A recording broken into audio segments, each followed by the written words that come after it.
Teal dear, I have once again guested the MGTOW Talks program run by Stardust here on YouTube. In this particular edition, we address the topic of political relativism. Is there a right or wrong way to run the world, a right or wrong way to run countries, or a morally right or wrong way to govern? And is indeed even the concept of governing or being governed right or wrong? We then segue into internet-induced social dissolution. Has the advent of the internet been advantageous or disadvantageous to the human race? Has it caused more problems than it's solved, or solved more than it has presented? And what have been some of the knock-on social effects of the greatest communication invention since the telephone? As always, I will leave you with the first several minutes of the show. If you like what you hear, then you can find the full podcast available on Stardust's channel. There will be a link to that in the box below this video. There is also a card available at all times during this preview for your use. I'm now going to leave off with a slight warning and apology. I done goofed on my microphone's gain level during recording, so my voice is a little bit distorted. But if you can power on through that, I hope you will join us for what promises to be an interesting and lively discussion about politics, society, and social interaction.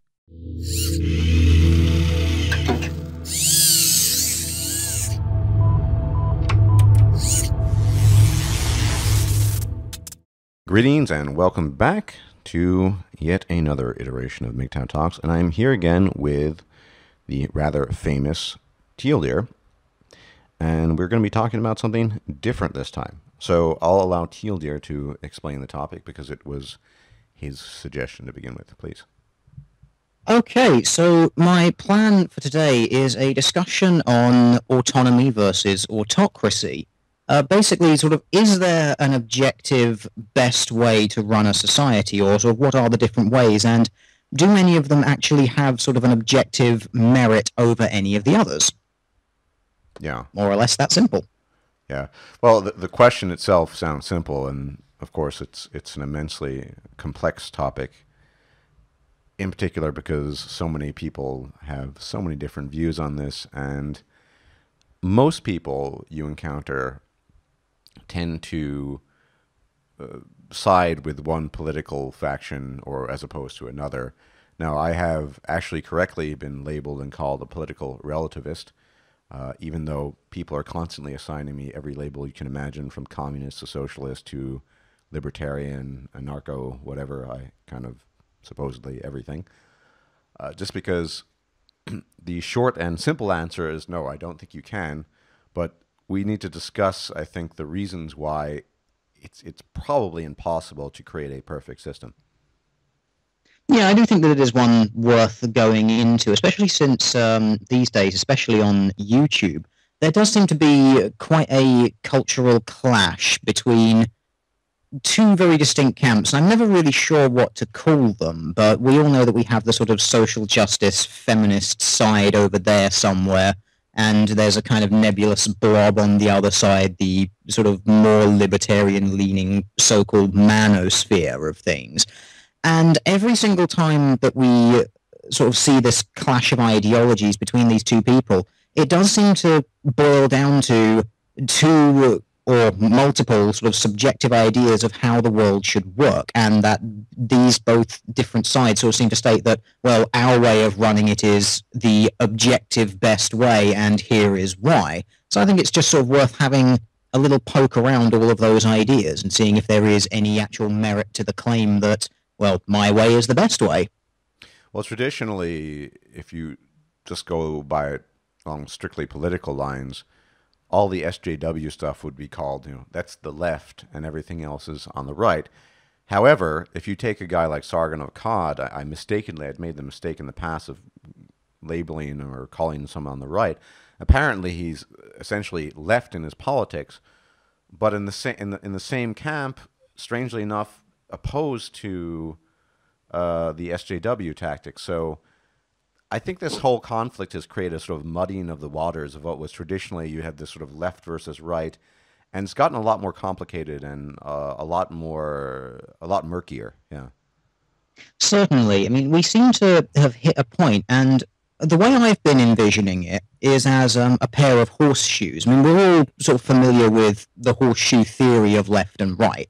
that if you go so far around to the socialist side on the left, to the communist side, you basically end up back around on the authoritarian extreme right side. And I sort of view this at the moment as we have this sort of that one horseshoe on, say, an x-axis, and then on a y-axis we have another intersecting horseshoe on top of that, which is the sort of libertarian authoritarian side, and that you can quite easily sort of go from one side to the other, and it's just sort of this very blurred distinction between the two, and that you can fall in some cases on quite different points on each of those horseshoes simultaneously. So you can be left-leaning but still be on this authoritarian side, or you can be left-leaning but still be on the libertarian side, and on the right side you can be authoritarian, libertarian, and so on and so forth. And so we no longer seem to focus as much on the political left and right as we do now. I think the divide is, instead of going left to right so much, it seems to be more between the political north and south, as it were. Yeah, that's an interesting concept. I don't think I've heard the political north and south. That's just how I refer to it. I'm sure you've seen that that political compass grid. Yeah, of course. That's basically why I refer to it as the political north and south, north being the authoritarian autocratic side and the south being the libertarian autonomous side. Yeah. Well, I think, as I pointed out before in a private discussion, that part of the problem lies in the somewhat unique values that people hold. The reason why they support political ideologies or lean one way tends to be because they think that one particular value or several are more important than others. People on the other side, conversely, think some other values are really important. A libertarian might value, personal autonomy and wealth and prosperity more than he does social cohesion and feeling comfortable and getting a pension on time or whatever.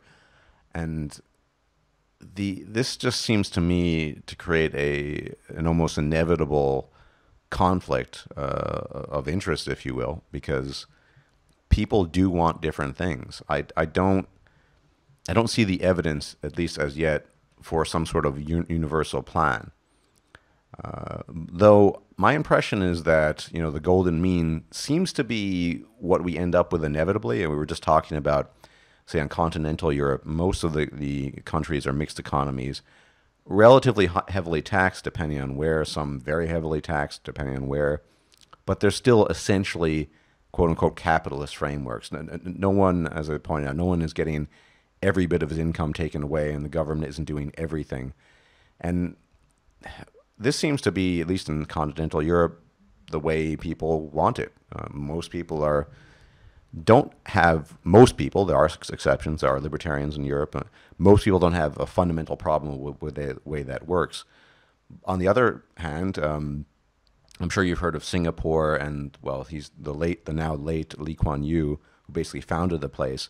Singapore was and is more or less an autocracy, and an incredibly successful one in terms of finances and the leaps of progress it's made in the last couple of decades. And all this has been done at the sacrifice of personal freedom and choice to some extent.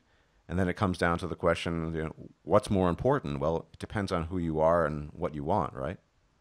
Absolutely. And this is sort of why I look at this and think, well, how can we best formulate a society, or is there an objective best way, or what sort of objective criteria could we possibly use to work out what a sort of quote best society would be? I mean, do we look at something like economic output? Do we look at productivity? Do we consider individual happiness? I mean, is it possible that we could find an objective term to measure a best society, or are we always going to be sort of chasing this sort of golden ratio in between all of these things, where we kind of end up satisfying the majority, but we just accept that there will always be a minority who will always be unhappy with the system that they live in?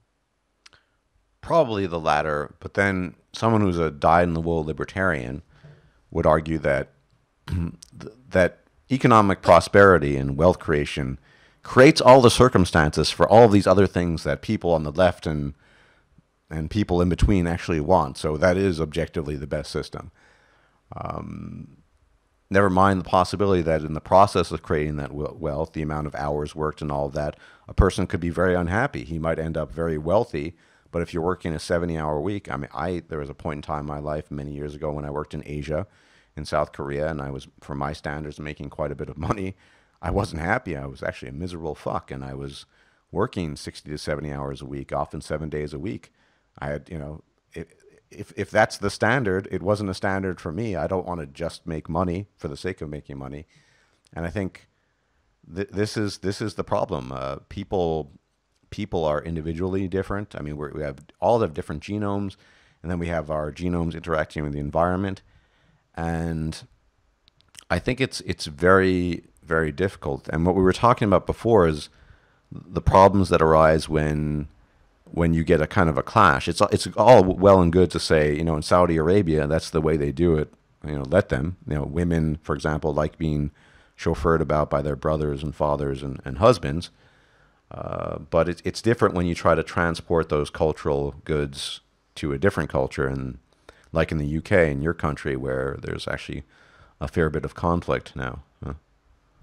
Absolutely. And this sort of, again, I think comes down to just how subjective a culture and a society can be. Obviously, as a Westerner, I can look at a place like Saudi Arabia and women not being allowed to drive, and I can say, well, that's horrible. Why would you deny half of your population this right? It seems odd to me. But yet when you actually talk to the women in Saudi Arabia, something like 70 or 80% of them said, no, we don't want this driving ban lifted. We like the fact that we are chauffeured around. We like the fact that our men have to take care of us. And so they sort of see what I see as sort of quite an oppressive way of keeping half of your population, they actually see as quite an empowering thing. Well, yeah, and I think this is, speaking of feminism, one thing that feminists and people who claim they are, and women in general, miss is that women have always had a kind of power. It's called power by proxy. To be able to get the men in your life to do things for you, that is power. It's not the power of, the guy with a scepter and he's slamming the table with it, and it's not in your face, but it's a power nonetheless. And in some ways, it's a lot better because, when the shit hits the fan, who takes the responsibility? The person behind the scenes or the person who's actually in front at the scene? So this is something as well that feminists don't understand. Feminists don't understand why they can't, at least they pretend not to understand why Saudi Arabian women wouldn't want a system like that. Look, they're being oppressed. They can't drive. Their husbands have to take care of them. That's a pretty chilled out, relaxed life for the most part. Why wouldn't they want that? And the husband has all this responsibility, legally or otherwise. It's but for Western standards, I suppose it's strange. But the problem that arises, of course, is when you try to transplant that to the UK, and these guys calling for Sharia law there, and there's just no historical precedent for that in the UK. Yeah, and that I think is where the clash comes in, and the fundamental point comes down to, well, who is right? Is there actually a correct answer there?